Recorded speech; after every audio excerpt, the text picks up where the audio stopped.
Okay, bye-bye. Huwag ka magpalit ha. Buro. Anong, di ba iba-iba yung buro? Konti lang yung mailalagay natin sa layout. Dito na tayo sa loob ng school. So, ito, si Ate Teo nandito. Biel yung name niya.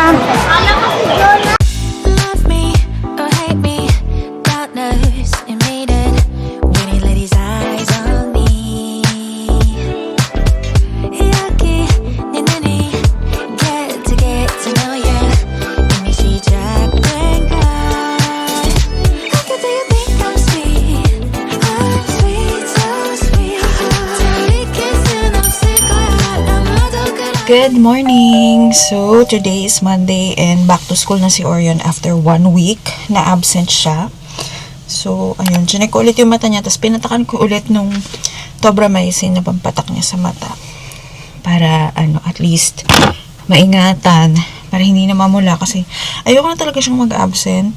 So, for the past, ang dami na niyang absent dahil kakaka-travel namin. So, ayoko naman na siya mag-absent talaga until matapos yung school year. March 14, tapos na ang school year. Yun na yung last day nila is March 13. So, yun na yung exams.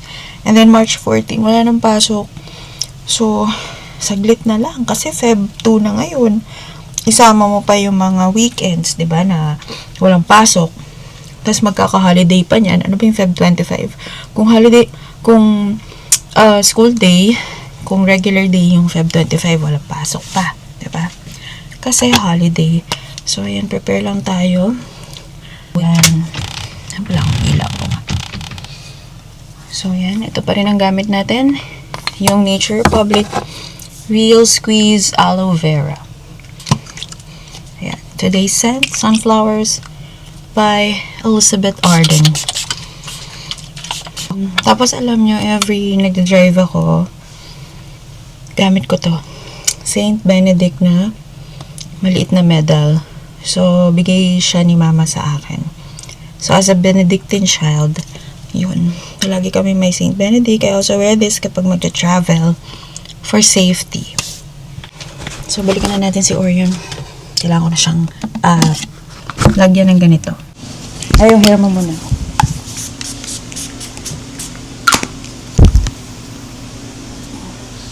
Ingatan mo yung mata mo, ha? Huwag mo nga yung kukusutin, na? Okay? Gusto mo maglagay ako ng, eye drops? Dalhin mo? Magpapatak ka kay teacher? Gusto mo? O, sige. Okay. Lagay natin, na. Lalagay ko sa mo? Saan natin lalagay? Sa bag mo? Pag lang, lunch. Lunch only, ha? After kumain ng lunch, na. Ay, kaso paano yun? Pipikit mo yung eyes mo. Ayan. So, anong oras na? 6:28. Medyo nakaalis kasi kami ng bahay ni Orion. 6:15 na. So, ayan. Medyo hindi naman sobrang traffic. Buti na lang. Kasi kapag normally kasi kapag ganitong time na dito sa school, dun sa may first gate, sa entrance, kung saan pumapasok talaga lahat and yung mga sasakyan, medyo traffic na pag ganitong oras. So, ngayon, okay ba naman? Medyo okay pa yung daloy ng traffic. Kaya yung iba nalilate na talaga sila. Ayaw ni Orion, ayaw namin na nalilate, syempre. At pupunta pa to ng kantin. Pag morning kasi, since grade 3 pa lang siya, so, actually, hindi pa sila pwedeng pumunta ng kantin para bumili ng food and pag recess and lunch, sa classroom pa rin sila. So, ngayon, since marunong na siyang bumili, binibigyan ko na siya ng baon, na pera. Apart pa yun sa aside pa dun sa baon niya na food for recess and lunch. So, yun. Before na lang pumasok sa classroom, medyo malayo kasi yung classroom nila, madadaanan niya yung kantin. So, before siya pumunta ng classroom, magkakantin na siya para makabili siya ng kung ano man yung kailangan niyang bilhin. And yung baon niya, 50 pesos lang. Pero pag next year, grade 4, sa kantin na talaga sila kakain. So, recess and lunch, sa kantin na sila. Pero, iniisip ko kung pababaunin ko pa rin ba siya. Kasi mahirap din kapag, sa totoo lang mahirap din. Kasi parang makikipag-unahan ka dun sa, although, hindi naman sabay-sabay lahat ng oras ng recess and lunch. So, magkakaiba rin naman yung time. Pero mahirap pa rin kasi syempre hindi ka sure sa kinakain ng bata, 'di ba? Nakakatakot, especially now, yung iba, mabilis sumakit yung tiyan ng mga bata, may mga food poison, ganun. So, yun. Baka pagbabaunin ko pa rin siya next year. Pero pagdadalhin ko siya, syempre, ng pera. Baka 70, ganun, 80 or 100, depende. Yun. So, dito na tayo sa school. Malapit na tayo sa drop-off lane. So, sa drop-off lang siya kasi marunong naman na siya. So, tsaka dito lang yun. Hindi na siya tatawid. Kasi pag nag-park ako doon, tatawid pa. Ayan, baba na, Oreos.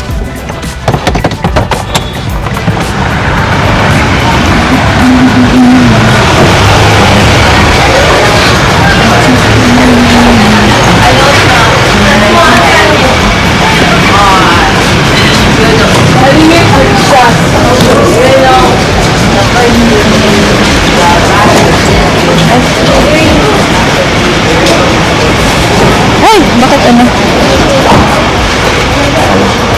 Okay, bye-bye. Huwag ka magpalit, ha?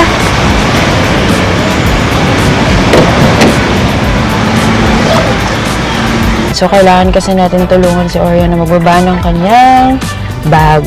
And next year, hindi na siya nakaganon. So, ibebenta ko na yan. For sure, ibebenta ko na yung bag niya.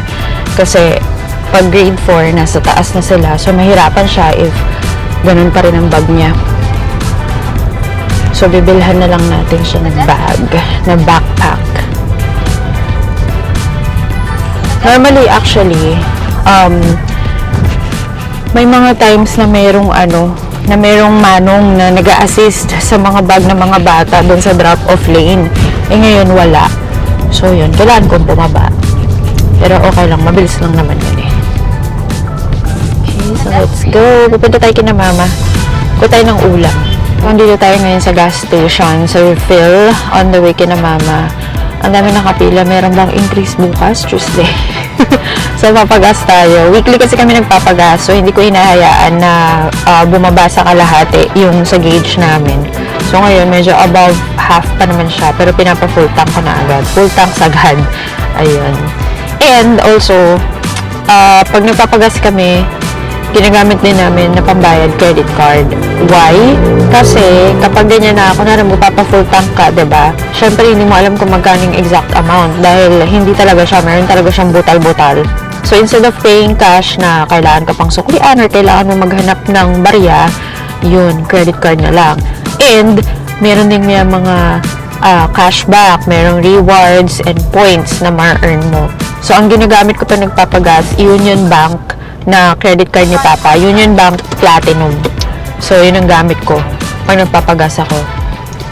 Para naman, sayang naman kasi yung mga rewards. Tapos may cashback pa siya, maganda yung ng Union Bank. Yun! Marami nagpapagas dito sa refill na to. Kasi ito yung sa may rotunda. Kung taga San Fernando kayo, sa may rotunda siya, papunta ng Palengke. Allied yun, allied na lugar. Papunta ng Palengke, malapit sa Water District. 1,210 po. 1,210. Thank you. Thank you.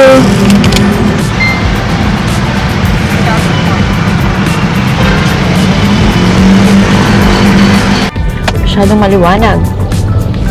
It's kind of blinding. Ito pala. Nahanap ko yung shades ko dito pala sa akin. Pag ganitong oras na kasi, medyo mataas na yung araw. Tapos, papunta ka na mama, yun. Masasalubong ko yung araw. So, always akong nag-iiwan ng shades dito sa car. So, kailangan meron ako palaging shades dito sa sasakyan. Kasi pag nakalimutan ko siya, tapos ganitong oras, pauwi ako or what, may pupuntahan ako. Like, yun nga, ako nag-jogging. Tapos, ganitong oras na ako pauwi. Uy! Ang sakit sa mata. Like, OMG. As in, hindi mo makikita. Masakit siya sa mata, so mahirap makita. So, for safety, kailangan meron ka talaga ang shades na suot. Hindi yun sa pagmamaganda, pagmamaarte, pero masakit talaga siya sa mata. Yun. Yan, ang request natin ngayon. Buro. Di ba iba yung buro, no? Merong isda. Nakikita ko yun yung kulay puti eh. Hello, ma'am. Busy for lunch. Buro for lunch. Kasi lunch lang ang kinakain ko. Ito na Ayan. So, kuha tayo ng ulam dito. At may bago na naman tayong gastos for this, February. Parang hindi natatapos yung gastos. Pagkatapos ng Pasko, no holidays, Pasko, New Year. January, may mga inutunan akong birthday, binyag. Tapos ngayon naman, Academy Days, gastos pa rin. Tapos aalis kami ng March, April.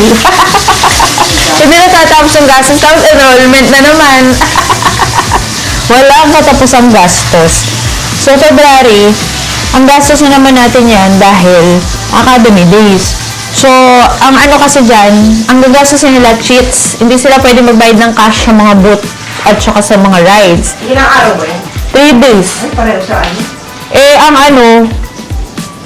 Ang isang ride, kunwari si Orion, magre-rent ng bike, 100 isa. O yung 200, minimum daw yun na kailangan i-purchase per student. Yung 200, kulang yan sa 3 araw. 200 yung binigay sa kanila. Hindi, wala pa. Sinabi pa lang dun sa email. Yung email sa OAPS, minimum daw 200. Pero sabi ko kay Tim, hindi ka kasi 200 3 araw, tapos bibili ka ng food, hindi nila tatanggapin yung sheets. Ay, hindi nila tatanggapin yung cash sa mga booth.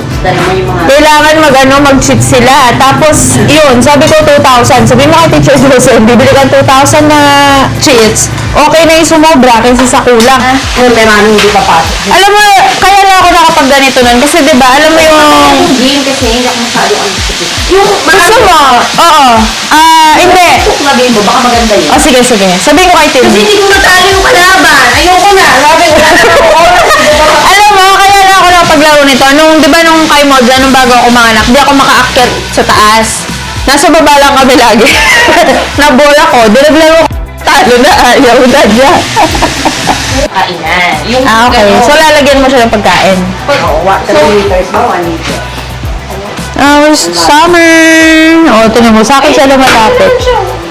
Hindi, naghahanap na kasi siya ng human na malapit sa kanya. Human touch. Hindi mo lang pwedeng ano-ano yun dyan. Hindi ko pwedeng buhatin yan. Oo nga. Oh, bakit? Wala, lumipad lang talaga siya. Oo nga. Kaya alam ko naman na kasi lumilipad siya. Summer. Oo nga. Kaso baka matapakan mo yung sugat niya. Hindi. Sabi ko, baka matapakan yung nila namin. Oo nga baka baka Beto na yung panlinis niya. May beto yun ba? Hindi ka bumili kahapon, sana sinabay mo na yung gamot. Libreng gamot eh. Kung bumili na yun. Kung saan mo kumain ka na, kasi hindi kita pwede painumin na ganito ang makain. Ng gamot, no? Saan? Ibibigyan mo na ng pagkain. Baka naman konti-konti lang yung niya. Siguro wala pa rin siyang gana. Wala pa lang appetite yan. Kakain. Sabi nga, baka daw magsuka. Ayan, so nakauwi na nga tayo guys. And ngayon na ako mag-breakfast. So this is my breakfast. Ayan, yung ating granola. Ayan.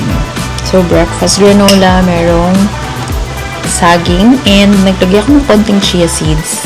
Ayan. Because I have to go. So ayan. And then, coffee lang tayo. Tapos habang nag-breakfast ako, naglalaban na rin ako ng mga ibang damit, yung mga decolor. Kasi, kailangan talaga matapos ko lahat ng labahin. Today is Monday, so yung next na laba ko will be on Thursday. Kailangan matapos ko lahat ng labahin para sa Atsan, wala akong lalabahan at wala akong paplansyahin. Kasi, maraming ganap this weekend. Kain tayo. Kung hindi pala kayo makapunta or wala kayo makita sa local supermarkets, lalagay ko yung link dito. Click nyo lang dito sa video yung granola, yung breakfast na granola. Fitness granola ng Nestle. Kanina nandun ako na mama. Merong longganisa. Tsaka egg. And may rice. Kaya lang sabi ko, parang ayokong kumain.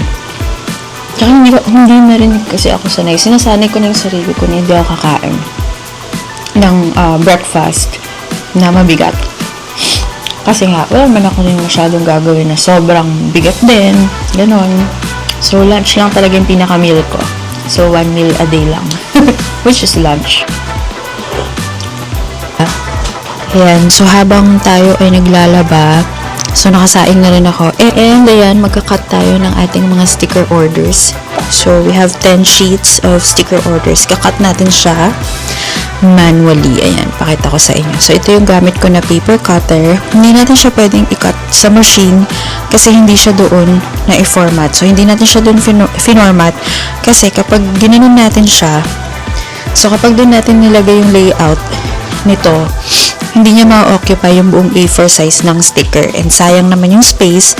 Tapos gagamitin siya for business. So, yun.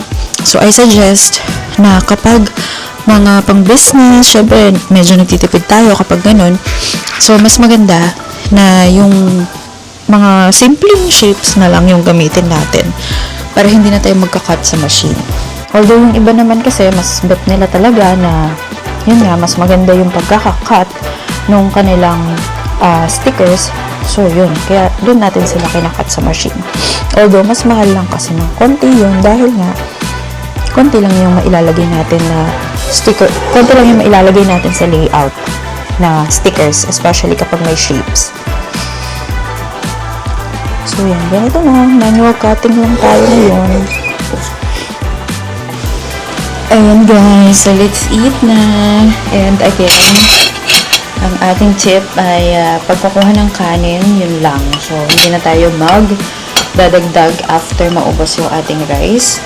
Ito lang yung aking meal for the day. Ayan, konti lang yung ating kanin. So, tama lang na mabusog tayo for the day. Hanggang mamaya, kasi dinner, hindi na tayo mag-dinner. And medyo marami lang na, hindi naman super dami. Actually, mas madami yung rice ko kahapon. So, ito yung rice natin. Si Papa nakatulog ata ulit. Tsaka si Gianna. Or si Gianna hindi siya tulog, pero nandun siya sa taas. So, yan. And ang ulam natin ngayon, nakuha kay Mama, yun nga, fried tilapia. Ayan siya. Fried tilapia. Tapos nag-boil lang ako ng egg kasi si Gianna, baka gusto niya ng egg. And then, meron tayong buro. Ayan. Kung Kapampangan kayo, alam niyo yan. Burong hipon siya. So, yun. Sabi ko kasi parang gusto ko ng buro, tapos isda. Siyempre, ang terno naman talaga nun, isda. Minsan, hito yung kinakain namin with buro. Tapos, ayan, gulay, mustasa, tapos naglaga ako ng talong and okra. Ayan. Gusto ko sana magkamay, kaya lang naglalaba din kasi ako. So, yan. Pero masarap sana magkamay mo. Yan, kain tayo, guys. Masarap tong buro. Kung Kapampangan kayo, alam nyo. Pero minsan, yung iba kasi, like yung pinsan ko, so taga QC sila noon. Ang tunaw, taga QC sila. So yun, pag pumunta sila dito, noon, nung buhay pa si Papa, yun. Ganyan yung mga hinahanda namin sa kanila. Tapos natuto rin siyang kumain ng ganito kasi nga tumira siya sa amin. Nang nagpulis siya si Ate Mary. So, yan. Kain tayo. Buro. Basta. Tilapia. Sarap. Tapos may mga gulay-gulay. Pero ang masarap dito. Ito. Ang ginawa ng pinsan ko dito, yung mustasa is parang yung sa Koreano daw. Yan. Sa mga Koreans, meron silang kimchi, tapos meron silang samgyeopsal. Ito daw sa atin ganito. Yan. Dito sa Pampanga. Ayan. Babalutin mo ng mustasa yung buro. Sarap. Sarap. Kung may mga friends ko, kamag-anak kayo sa Pampanga, pabili kayo ng ganito. Pero for sure, natikman nyo na to. Sarap.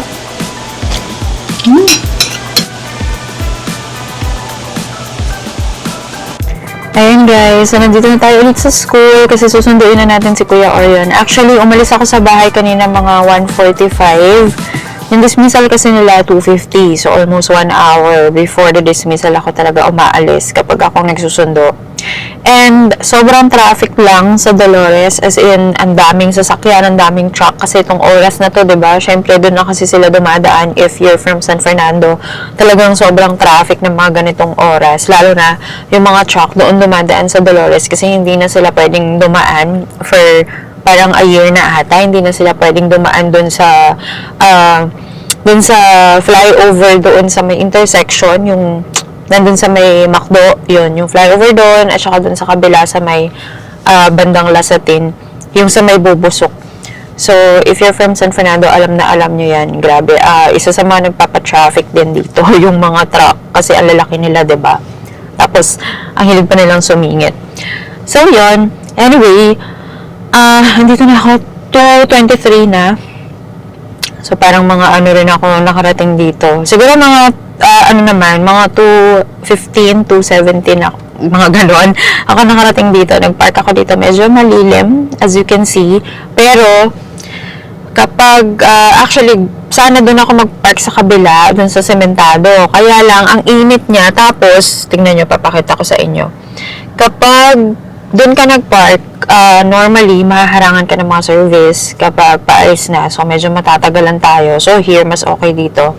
And, medyo malilim pa sa time na to. Tapos, dahil nga naka-luggage pa si Orion, so, dito kami dadaan.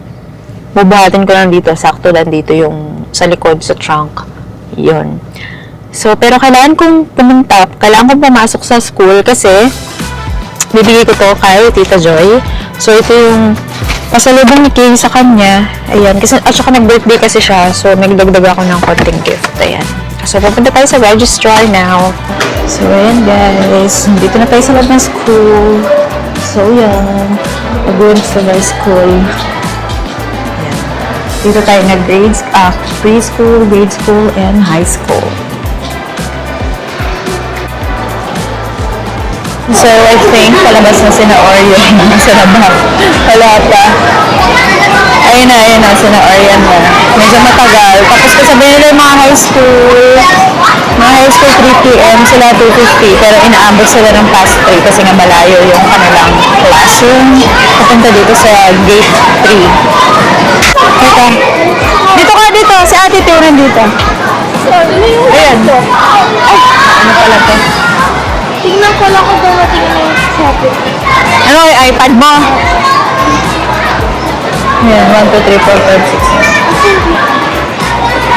6. Ayan, ano na ako pa? Ayan. Yan yung name niya. Alam ko si Jonah.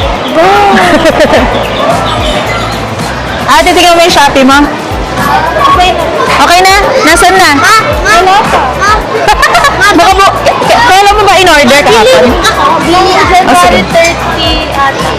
May pera ka? Ayan! Paano sa bibili? O, sige. Pauwi na tayo guys, and it's 3:09. Sana hindi ganun ka-traffic sa may Dolores para makauwi tayo agad. Grabe talaga ang init. Nilakasan ko na nga tong aircon eh. Mainit talaga, pa-summer na eh. February na rin kasi. So, talagang mainit. And sa umaga lang talaga yung malamig. Okay ka na, Arian? Diyan. Okay, let's go home para makapahinga. Nag-practice ba kayo ng dance? Love ka niya. May yung circular letter, may binigay? Wala? O, sige. Anong 200 yun? 2,000 sheets. Hindi, 2,000 nga yung binibili ko. O, babayaran ko kay Teacher Jocelyn. Bibigay ko sa kanya. Na, hindi ka lang magbibigay, baka mawala mo yung pera eh. Guys, nakauwi na kami ni Orion. Si Papa naman na lumabas kasi meron daw siyang pipick upin sa may LBC. And, ayan. May ginawa tayo kasi kahapon, ayan. So, na-overnight siya. Yung Japanese cheesecake na trending sa TikTok. So, Greek yogurt lang siya. And Biscoff. So, if you want to check kung paano ko ginawa, nasa TikTok yan. Check nyo lang dun sa TikTok video natin. Yan. Thank you for watching for today.